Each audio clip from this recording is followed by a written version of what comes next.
my comment was going to be, just like we always hear every once in a while about the NBA logo. And who is that? Jerry West, right?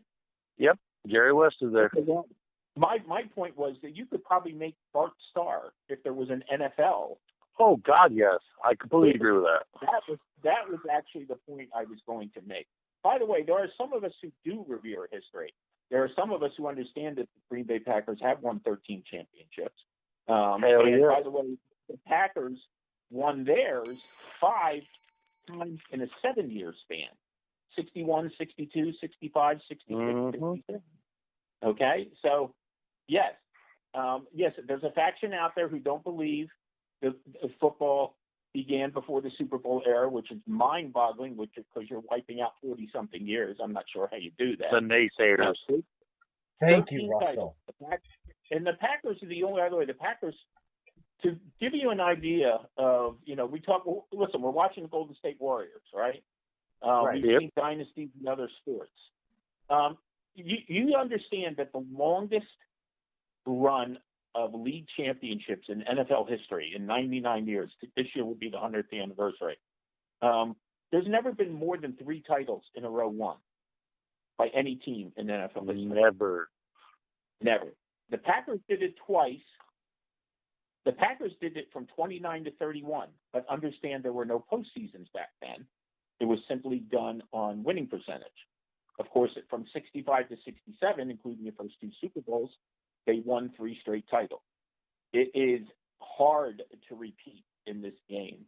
It's even harder to string them together.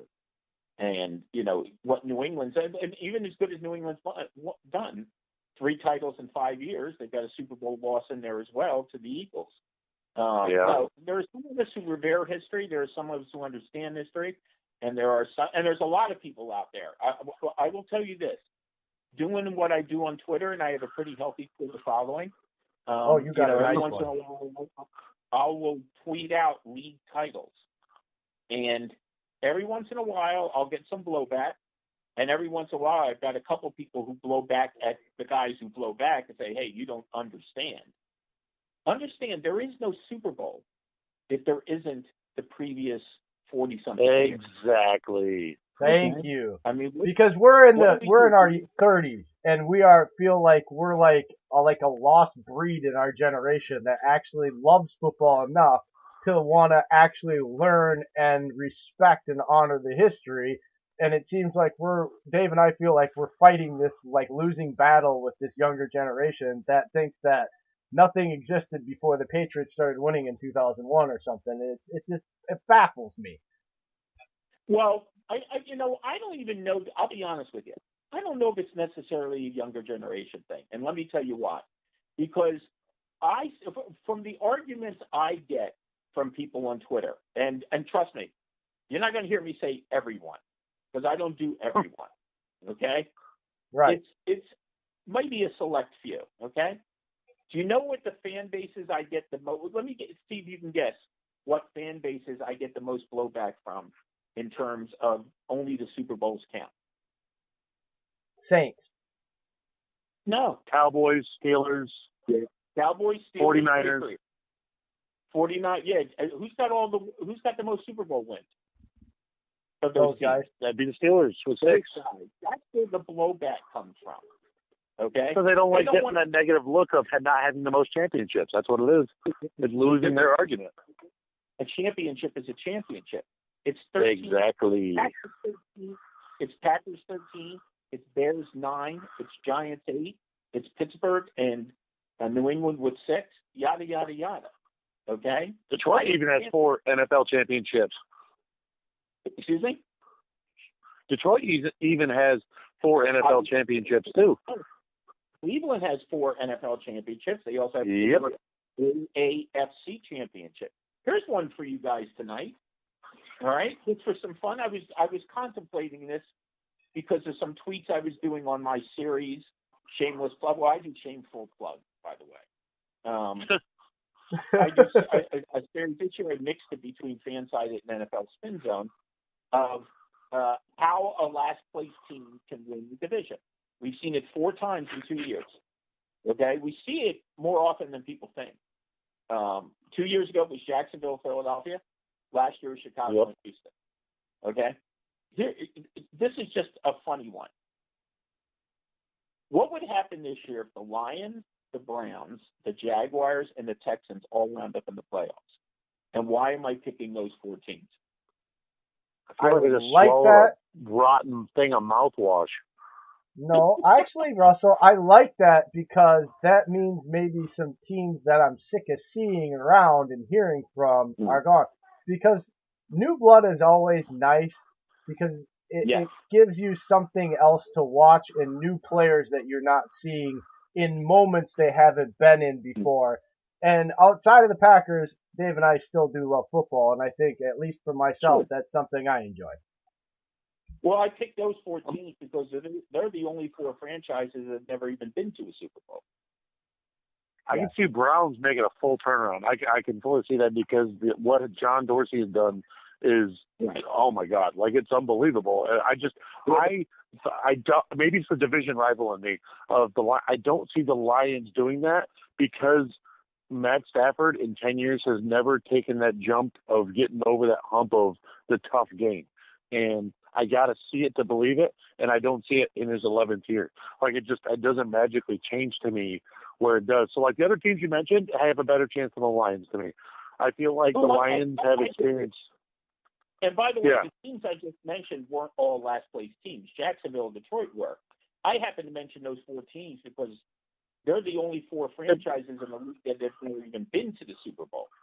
Okay? Jacksonville's got me nervous, though. Yeah. Well, I'm not sure what's going on with Nick Foles right now. It sounds like there's he's missing OTAs. Yeah, but it sounds like it's something personal. Okay. Yeah. And I think there's an area of concern there. I'm not sure what it is. I certainly don't want to speak out of turn or anything like that, but it's. Well, he's a solid teammate. That's why it's concerning. Well, yeah, absolutely. No, I'm just saying.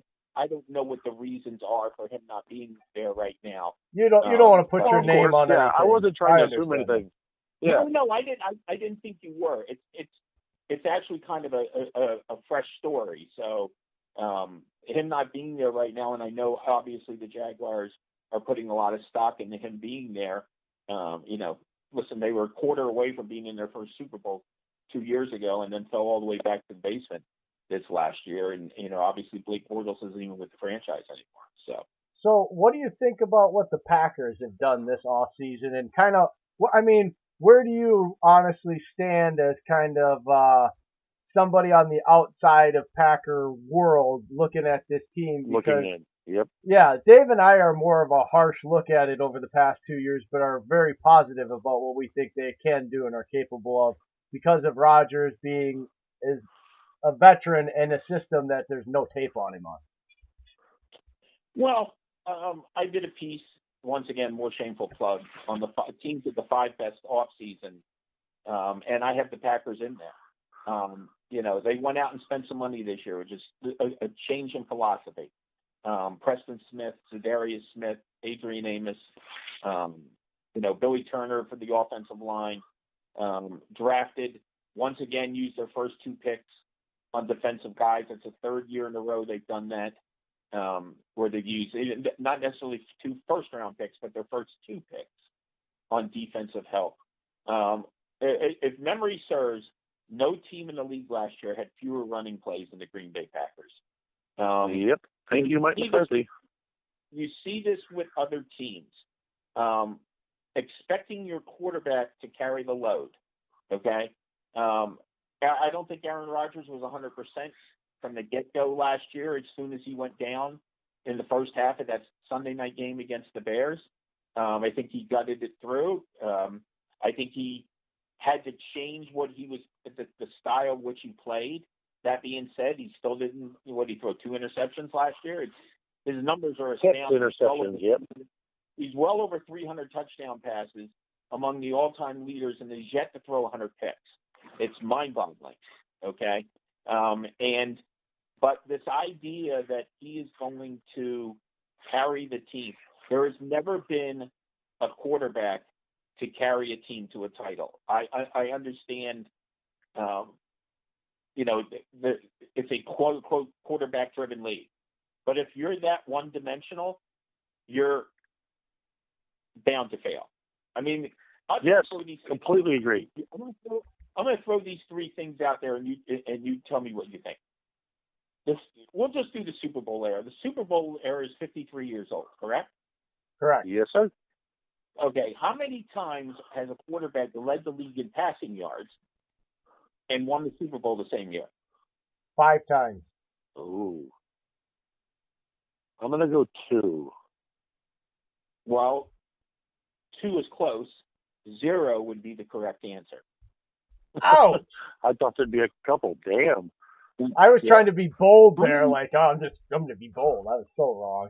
How many times has a quarterback thrown at least 40 touchdown passes in a season, and that quarterback won the Super Bowl the same year?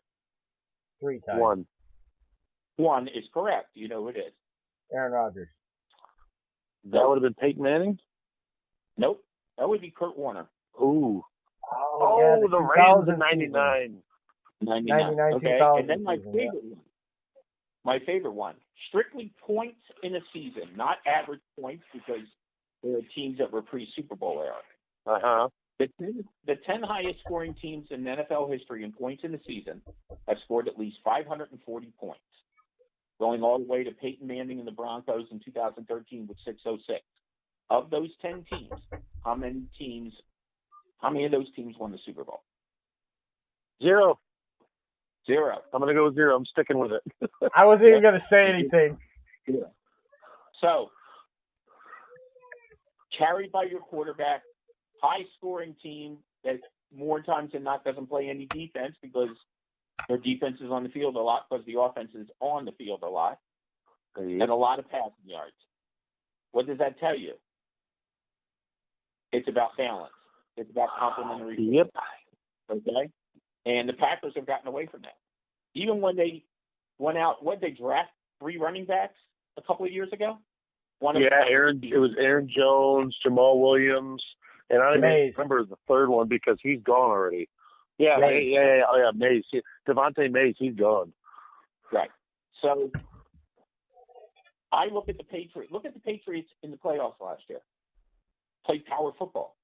Ran roughshod through the Chargers. Ran at will against Sony Michel. Yeah. And the offensive line. That's what wins titles. Russell, my theory here, Russell, has been this for 5 years. I've been trying to pound this on people on Twitter.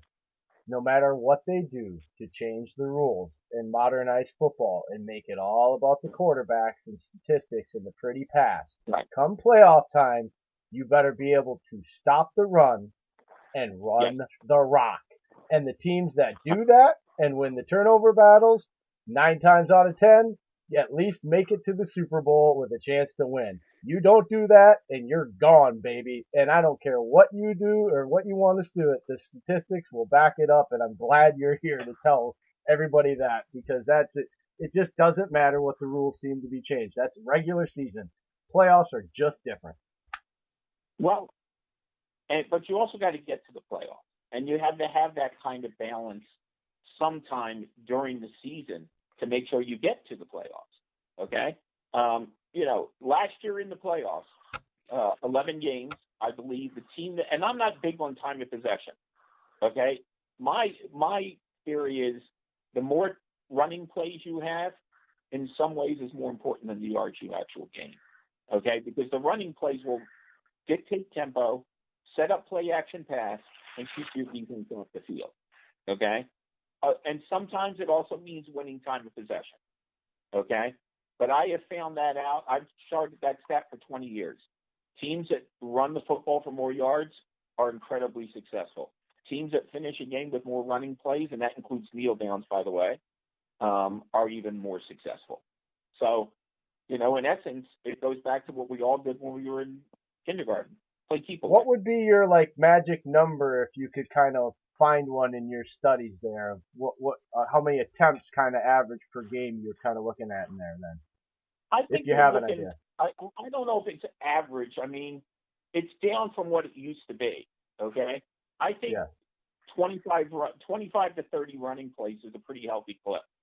You know, I remember